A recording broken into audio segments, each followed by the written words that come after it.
रोज का वचन। रोज के वचन में आपका स्वागत है। दिन 153। परंतु नेर का पुत्र अब्नेर, जो शाऊल का प्रधान सेनापति था, उसने शाऊल के पुत्र इशबोशेत को संगले पार जाकर महनैम में पहुंचाया और उसे गिलाद, अश्शूर के देश इज़राइल, एप्रेम, बिन्यामीनी वरन समस्त इस्राएल के देश पर राजा नियुक्त किया।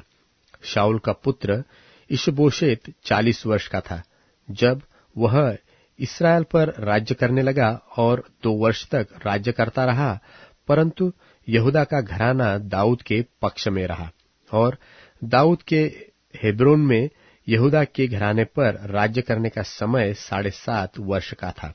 और नेर का पुत्र अब्नेर और शाऊल के पुत्र इशबोशेत के जन महनैम से गिबोन को आए। तब सरूयाह का पुत्र योआब और दाऊद के जन हेब्रोन से निकलकर उनसे गिबोन के पोखरे के पास मिले और दोनों दल उस पोखरे की एक एक ओर बैठ गए। तब अब्नेर ने योआब से कहा, जवान लोग उठकर हमारे सामने खेले। योआब ने कहा, वे उठे। तब वे उठे और बिन्यामीनी अर्थात शाऊल के पुत्र इशबोशेत के पक्ष के लिए 12 जन कीनकर निकले और दाऊद के जनों में से भी 12 निकले और उन्होंने एक दूसरे का सिर पकड़कर अपनी तलवार एक दूसरे के पांजर में भोग दी और वे एक ही संग मरे। इससे उस स्थान का नाम हेल्कथसुरीम पड़ा, वह गिबोन में है। और उस दिन बड़ा घनघोर युद्ध हुआ और अब्नेर और इस्राएल के पुरुष दाऊद के जनों से हार गए। वहां तो योआब, अबीश और असाहेल नाम सरूयाह के तीनों पुत्रों थे और असाहेल बनेले चिंकारे के समान वेग दौड़ने वाला था। तब असाहेल अब्नेर का पीछा करने लगा और उसका पीछा करते हुए न तो दाहिनी ओर मुड़ा न बाई ओर। अब्नेर ने पीछे फिर के पूछा, क्या तू असाहेल है? उसने कहा, हाँ, मैं वही हूं। अब्नेर ने उससे कहा, चाहे दाहिनी चाहे बाई ओर मुड़, किसी जवान को पकड़कर उसका बख्तर ले ले। परंतु असाहेल ने उसका पीछा न छोड़ा। अब्नेर ने असाहेल से फिर कहा, मेरा पीछा छोड़ दे, मुझको क्यों तुझे मार के मिट्टी में मिला देना पड़े? ऐसा करके मैं तेरे भाई योआब को अपना मुख कैसे दिखाऊं? तो भी उसने हट जाने को नकारा। तब अब्नेर ने अपने भाले की पिछाड़ी उसके पेट में ऐसी मारी कि भाला आर पार होकर पीछे निकला और वह वही गिर के मर गया। और जितने लोग उस स्थान पर आए जहां असाहेल गिर के मर गया, वहां वे सब खड़े रहे, परंतु योआब और अबीश अब्नेर का पीछा करते रहे। और सूर्य डूबते डूबते वे अम्ना नाम उस पहाड़ी तक पहुंचे जो गिबोन के जंगल के मार्ग में गीह के सामने है। और बिन्यामीनी अब्नेर ने पीछे होकर एक दल हो गया और एक पहाड़ी की चोटी पर खड़े हुए। तब अब्नेर योआब को पुकार के कहने लगा, क्या तलवार सदा मारती रहे? क्या तू नहीं जानता कि इसका फल दुखदायी होगा? तू कब तक अपने लोगों को आज्ञा न देगा कि अपने भाइयों का पीछा छोड़कर लौटो? योआब ने कहा, परमेश्वर के जीवन की शपथ कि यदि तू न बोला होता तो निसंदेह लोग सवेरे ही चले जाते और अपने अपने भाई का पीछा न करते। तब योआब ने नरसिंगा फूका और सब लोग ठहर गए और फिर इस्राएलियों का पीछा न किया और लड़ाई फिर न की। और अब्नेर अपने जवानों समेत उसी दिन रातों रात अराबा से होकर गया और यरदन के पार हो समस्त बित्रोन देश में होकर महनैम में पहुंचा। और योआब अब्नेर का पीछा छोड़कर लौटा और जब उसने सब लोगों को इकट्ठा किया, तब क्या देखा कि दाऊद के जनों में से 19 पुरुष और असाहेल भी नहीं है, परंतु दाऊद के जनों ने बिन्यामीनियों और अब्नेर के जनों को ऐसा मारा कि उसमें से 360 जन मर गए, और उन्होंने असाहेल को उठाकर उसके पिता के कब्रिस्तान में जो बैतलहम में था मिट्टी दी। तब योआब अपने जनों समेत रात भर चलकर पह फटते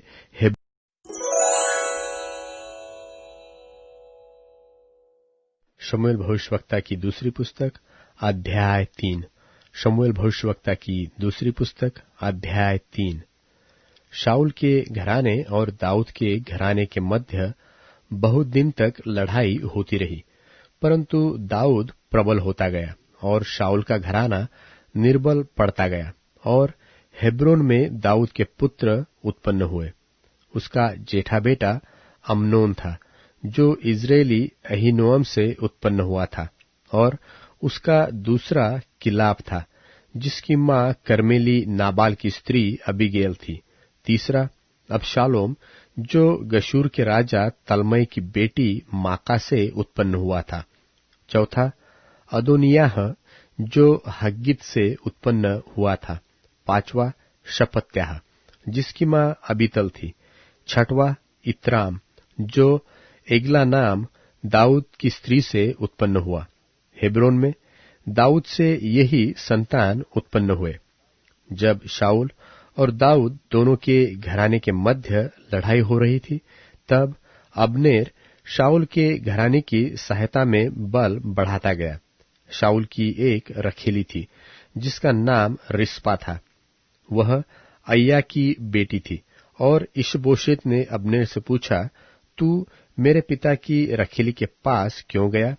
इशबोशेत की बातों के कारण अब्नेर अति क्रोधित होकर कहने लगा, क्या मैं यहूदा के कुत्ते का सिर हूं?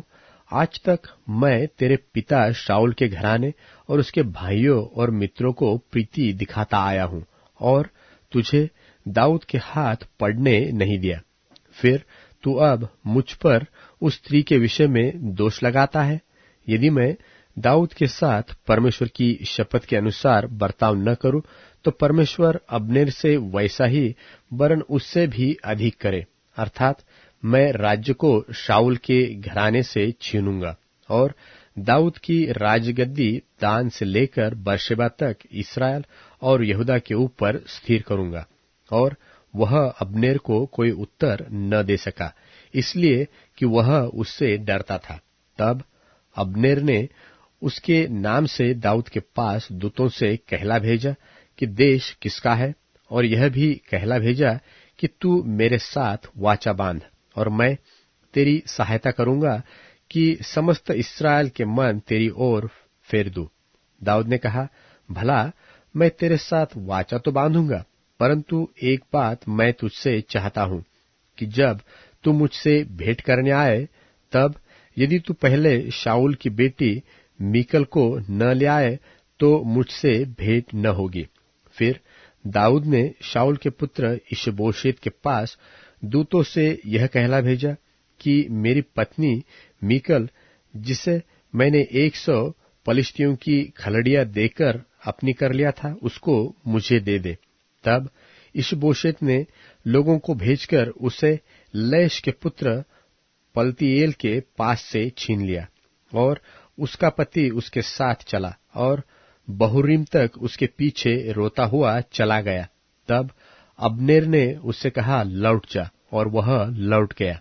और अब्नेर ने इस्राएल के पुरनियों के संग इस प्रकार की बातचीत की कि पहले तो तुम लोग चाहते थे कि दाऊद तुम्हारे ऊपर राजा हो, अब वैसा करो, क्योंकि यहोवा ने दाऊद के विषय में यह कहा है कि अपने दास दाऊद के द्वारा मैं अपनी प्रजा इस्राएल को पलिश्तियों वरन उसके सब शत्रुओं के हाथों से छुड़ाऊंगा। फिर अब्नेर ने बिन्यामीन से भी बातें की। तब अब्नेर हेब्रोन को चला गया, और इस्राएल और बिन्यामीन के समस्त घराने को जो कुछ अच्छा लगा वह दाऊद को सुनाए। तब अब्नेर 20 पुरुष संग लेकर हेब्रोन में आया, और दाऊद ने उसके और उसके संगी पुरुषों के लिए जेवनार की। तब अब्नेर ने दाऊद से कहा, मैं उठ कर जाऊंगा और अपने प्रभु राजा के पास सब इस्राएल को इकट्ठा करूंगा। कि वे तेरे साथ वाचा बांधे और तू अपनी इच्छा के अनुसार राज्य कर सके। तब दाऊद ने अब्नेर को विदा किया और वह कुशल।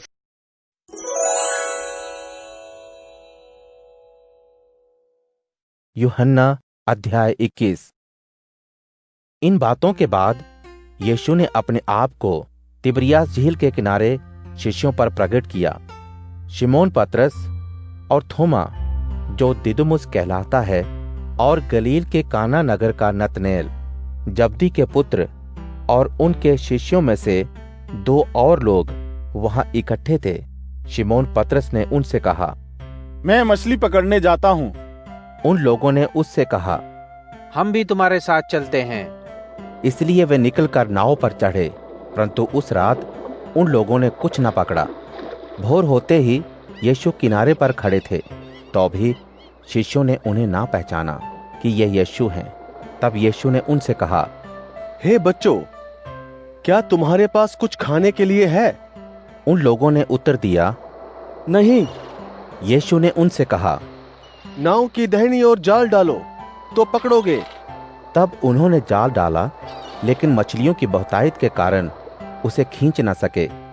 इसलिए उस शिष्य ने, जिससे यीशु प्यार करते थे, पतरस से कहा, ये तो प्रभु हैं। शिमोन पतरस ने यह सुनकर कि प्रभु हैं, कमर में अंगरखा कस लिया, क्योंकि वह नंगा था। वह झील में कूद पड़ा। लेकिन बाकी शिष्य नाव पर मछलियों से भरा हुआ जाल खींचते हुए आए, क्योंकि वे किनारे से अधिक दूर नहीं, कोई 200 हाथ पर थे। जब वे किनारे पर उतरे तो उन्होंने कोयले की आग और उस पर मछली रखी हुई और रोटी देखी। यीशु ने उनसे कहा, जो मछलियां तुमने अभी पकड़ी हैं, उनमें से कुछ लाओ। शिमोन पतरस ने नाव पर चढ़कर 153 बड़ी मछलियों से भरा हुआ जाल किनारे पर खींचा, और इतनी मछलियां होने से भी जाल न फटा। यीशु ने उनसे कहा, आओ खाना खाएं। लेकिन शिष्यों में से किसी को हिम्मत न हुई कि उनसे पूछें कि वे कौन हैं, क्योंकि वे जानते थे कि हो न हो ये प्रभु ही हैं। यीशु आए और उन्होंने शिष्यों को रोटी और मछली दी। यह तीसरी बार था कि यीशु ने मरे हुओं में से जी उठने के बाद शिष्यों को दर्शन दिए थे। खाना खा लेने के बाद यीशु ने शिमोन पतरस से कहा, शिमोन, यूहन्ना के बेटे, क्या तुम इनसे बढ़कर मुझसे प्रेम करते हो? उसने यीशु से कहा, हाँ प्रभु, आप तो जानते हैं कि मैं आपसे प्रेम करता हूँ। यीशु ने उससे कहा, मेरे मेमनों को चराओ। उन्होंने फिर दूसरी बार उससे कहा, शिमोन, यूहन्ना के बेटे, क्या तुम मुझसे प्रेम करते हो? उसने उनसे कहा, हाँ प्रभु, आप जानते हैं कि मैं आपसे प्रेम करता हूँ। उन्होंने उससे कहा, मेरी भेड़ों की रखवाली करो। यीशु ने तीसरी बार उससे कहा, शिमोन, यूहन्ना के बेटे, क्या तुम मुझसे प्रेम करते हो? पतरस उदास हुआ कि यीशु ने उससे तीसरी बार ऐसा कहा कि क्या वह उनसे प्रेम करता है। वह उनसे बोला, हे प्रभु, आप तो सब कुछ जानते हैं। आप यह भी जानते हैं कि मैं आपसे प्रेम करता हूँ। यीशु ने उससे कहा, मेरी भेड़ों को चराओ। मैं तुमसे सच सच कहता हूँ, जब तुम जवान थे तो अपनी कमर बांधकर जहां चाहते थे वहां जाते थे, किंतु जब तुम बूढ़े होगे तो अपने हाथ फैलाओगे और दूसरा तुम्हारी कमर बांधकर जहां तुम ना चाहोगे वहां तुम्हें ले जाएगा। यीशु ने इन बातों से बता दिया कि पतरस कैसी मौत से परमेश्वर की महिमा करेगा। ये कहकर यीशु ने उससे कहा, मेरे पीछे हो लो। पतरस ने मुड़कर उस शिष्य को पीछे से आते देखा, जिससे यीशु प्रेम रखते थे और जिसने खाने के समय उनके सीने की ओर झुककर पूछा था कि, हे प्रभु, आपका पकड़वाने वाला कौन है? उसे देखकर पतरस ने यीशु से कहा, हे प्रभु, इसका क्या होगा? यीशु ने उससे कहा, यदि मैं चाहूं कि वो मेरे आने तक ठहरा रहे तो तुम्हें क्या? तुम मेरे पीछे आओ। इसलिए भाइयों में यह बात फैल गई कि वह शिष्य ना मरेगा। यीशु ने उसे यह नहीं कहा था कि वह ना मरेगा। उन्होंने ये कहा था कि यदि मैं चाहूं कि वे मेरे आने तक ठहरा रहे तो तुम्हें इससे क्या लेना देना। ये वही शिष्य है जो इन बातों की गवाही देता है। उसी ने इन बातों को लिखा है। हम जानते हैं कि उसकी गवाही सच्ची है। और भी बहुत से काम यीशु ने किए। यदि वे एक एक करके लिखे जाते तो मैं समझता हूं कि जो किताबें लिखी जाती वे दुनिया में ना समाती।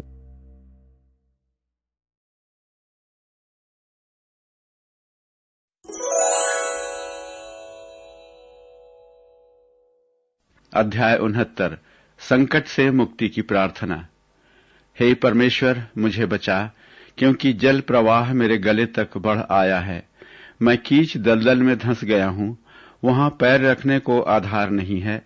मैं अथाह जल में पहुंच गया हूं और जल प्रवाह मुझे डुबा रहा है। मैं पुकारते पुकारते थक गया, मेरा गला सूख गया। अपने परमेश्वर की प्रतीक्षा करते करते मेरी आंखें धुंधली हो गईं। जो मुझसे अकारण घृणा करते हैं वे मेरे सिर के बाल से कहीं अधिक हैं। मुझे नष्ट करने वाले, मुझ पर मिथ्या दोष लगाने वाले बलवान हैं। जो मैंने छीना नहीं, क्या उसे लौटाना होगा? हे परमेश्वर, तू मेरी मूर्खता जानता है, मेरे अपराध तुझसे छिपे नहीं हैं। हे स्वामी, स्वर्गिक सेनाओं के प्रभु, तेरी प्रतीक्षा करने वाले मेरे कारण लज्जित ना हों। हे इस्राएल के परमेश्वर, तुझको खोजने वाले मेरे कारण अपमानित ना हों। तेरे लिए ही मैंने निंदा का भार ढोया है, लज्जा ने मेरा मुख ढांप रखा है। अपने भाई के लिए मैं अजनबी हो गया और अपने सगे भाइयों के लिए परदेशी। तेरे घर की घुन ने मुझे खा लिया। जो निंदा तेरे निंदकों ने की वही मुझ पर पड़ी। जब मैंने उपवास से अपनी आत्मा को विनम्र किया तब वह भी मेरे लिए निंदा बन गई। जब मैंने शोक वस्त्र पहने तब मैं उनके लिए एक कहावत बन गया। नगर द्वार पर बैठने वाले मेरी चर्चा करते हैं और पियक्कड़ कवि मुझ पर गीत रचते